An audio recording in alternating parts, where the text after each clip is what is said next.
ನೋಡ್ರಿ, ಸಮಾಜದಲ್ಲಿ ಯಾವಾಗ ಶಿಕ್ಷಣ ಕಡಿಮೆ ಇತ್ತೋ ಅವಾಗ ಸಂಸ್ಕಾರ ಹೆಚ್ಚಿತ್ತು. ಶಿಕ್ಷಣ ಈಗ ನಮ್ಗೆ ಹೆಚ್ಚಾಗ್ತಾ ಹೋಗ್ತಾ ಇದೆ, ಸಂಸ್ಕಾರಗಳು ಕಡಿಮೆ ಆಗ್ತಾ ಹೋಗ್ತಿದೆ. ಯಾವಾಗ ಶಿಕ್ಷಣದ ರೇಷು ಕಡಿಮೆ ಇತ್ತು ಅವಾಗ ಸಂಸ್ಕಾರದ ರೇಷು ಜಾಸ್ತಿ ಇತ್ತು. ಯಾವಾಗ ಶಿಕ್ಷಣದ ರೇಷು ಜಾಸ್ತಿ ಆಯಿತು ಆವಾಗ ಸಂಸ್ಕಾರದ ರೇಷು ಕಡಿಮೆ ಆಗ್ತಾನೆ ಬಂತು. ಇವಾಗ ತಂದೆ ತಾಯಿಯನ್ನ ನೋಡಿಕೊಳ್ಳುವಂತಹ ಒಂದು ಉದಾಹರಣೆ, ಸೋಮೇಶ್ವರ ಪ್ರಕಾರ ಹೇಳುವುದಾದ್ರೆ ಧರ್ಮವಂತ ಯಾರು ಅಂತ ಹೇಳಿದ್ರೆ ತಂದೆ ತಾಯಿಯನ್ನು ನೋಡಿಕೊಳ್ಳುವಂತವ ನಿಜವಾದ ಧರ್ಮವಂತ ಅಂತ ಹೇಳ್ತಾರೆ. ಹಾಗಾದ್ರೆ ತಂದೆ ತಾಯಿಗಳನ್ನ ನೋಡಿಕೊಳ್ಳುವಂತಹ ಸಂಸ್ಕಾರವಂತರು ಸಮಾಜದಲ್ಲಿ ಎಷ್ಟಿದ್ದೀವಿ?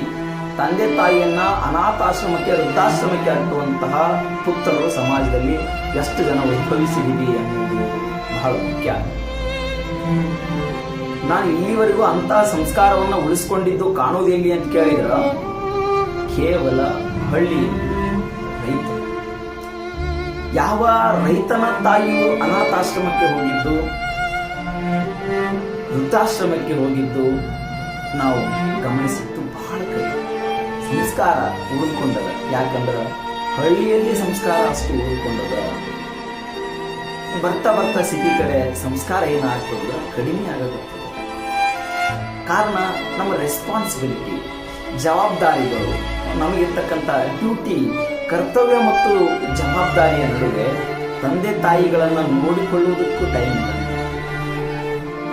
ತಾನು ಕಷ್ಟದಾಗಿದ್ದರೂ ಸಹಿತ ನಮ್ಮನ್ನ ಉಳಿಸಿ ತಿನಿಸಿ ಬೆಳೆಸಿ ದೊಡ್ಡವನ್ನು ಮಾಡಿ ನಮ್ಮನ್ನ ಒಂದು ಸ್ಥಾನಕ್ಕೆ ಹಚ್ಚಿದ್ರು ಕೂಡ ಆ ಸ್ಥಾನದೊಳಗೆ ನಿಂತು ನಾವು ಅವ್ರನ್ನ ನೋಡುವ ರೀತಿ ಎಷ್ಟು ತಾತ್ಸಾರ ಆಗುತ್ತೆ ಅಂತ ಗೊತ್ತಿದ್ರ. ಅವರು ಮೊದಲೇ ನಮಗೆ ಶಾಲೆನೇ ಕಲ್ಸಕ್ಕೆ ಹೋಗ್ತಿರಲಿಲ್ಲ. ಅವರು ಈಗೂ ಸಹಿತ ಮಗ ದೊಡ್ಡವನಾಗ್ಯಾನಂತಾನೆ ಖುಷಿ ಪಡ್ತಿದ್ದಾರೆ, ಮಗ ಎತ್ತರಕ್ಕೆ ಬೆಳೆದನಂತ ಖುಷಿ ಪಡ್ತಿದ್ದಾರೆ, ಮಗ ಸಮಾಜದಲ್ಲಿ ಗಣ್ಯ ವ್ಯಕ್ತಿ ಅಂತಾನೆ ಖುಷಿ ಪಡ್ತಿದ್ದಾರ.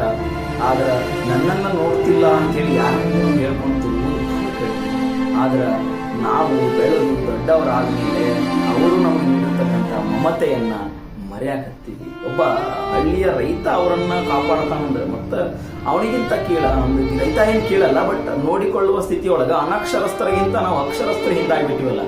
ಎಲ್ಲರನ್ನು ಸೇರಿಸಿ ನಮ್ಮನ್ನು ಸೇರಿಸಿ ಅನಕ್ಷರಸ್ಥರಿಗಿಂತ ಅಕ್ಷರಸ್ಥರೇ ನಾವೇನಾಗಿದ್ದೀವಿ ಅಂದ್ರೆ ಕೀಳಾಗಿಬಿಟ್ಟಿವಲ್ಲ ತಂದೆ ತಾಯಿಯನ್ನು ನೋಡಿಕೊಳ್ಳುವುದಕ್ಕಾಗಿ. ಈ ಕಾರಣ ಹೇಳ್ತೀವಿ ನಾವು, ನಮ್ಗೆ ಜವಾಬ್ದಾರಿ ಅದ, ನನ್ನ ಕೆಲಸ ಅದ, ನನ್ನ ರೆಸ್ಪಾನ್ಸಿಬಿಲಿಟಿ ಅದ. ಯಾವಾಗ ತಂದೆ ತಾಯಿಯನ್ನ ನೋಡಿಕೊಳ್ಳುವ ರೆಸ್ಪಾನ್ಸಿಬಿಲಿಟಿ ಏನದಲ್ಲ, ಆ ರೆಸ್ಪಾನ್ಸಿಬಿಲಿಟಿಗಿಂತ ಮತ್ತೊಂದು ದೊಡ್ಡ ರೆಸ್ಪಾನ್ಸಿಬಿಲಿಟಿ ಹುಟ್ಟುವಂತ ನಮಗೆ ಗೊತ್ತಾಗಿದೆ. ತಂದೆ ತಾಯಿಯನ್ನ ನೋಡಿಕೊಳ್ಳುವಂತಹ ರೆಸ್ಪಾನ್ಸಿಬಿಲಿಟಿ ಏನಲ್ಲ, ಆ ಒಂದು ಜವಾಬ್ದಾರಿ ಏನಲ್ಲ, ಆ ಜವಾಬ್ದಾರಿಗಿಂತ ಮತ್ತೊಂದು ಜವಾಬ್ದಾರಿ ದೊಡ್ಡದು ಯಾವಾಗ ಹುಟ್ಟುವಂತ ಅನ್ನೋದು ನಮ್ಗೆ ಯಾರಿಗೂ ತಿಳಿಲೇ ಇಲ್ಲ. ತಿಳಿದುಕೊಂಡು ಕಷ್ಟವೋ ಸುಖವೋ ಬಿಸಿಲೋ ನೆರಳೋ ಇವತ್ತು ಅನಕ್ಷರಸ್ಥ ಹಳ್ಳಿಯಲ್ಲಿ ಇದ್ದುಕೊಂಡು ರೈತಾಪಿ ಕೆಲಸವನ್ನು ಮಾಡಿಕೊಂಡು ತಂದೆ ತಾಯಿಯನ್ನು ಅವನೇ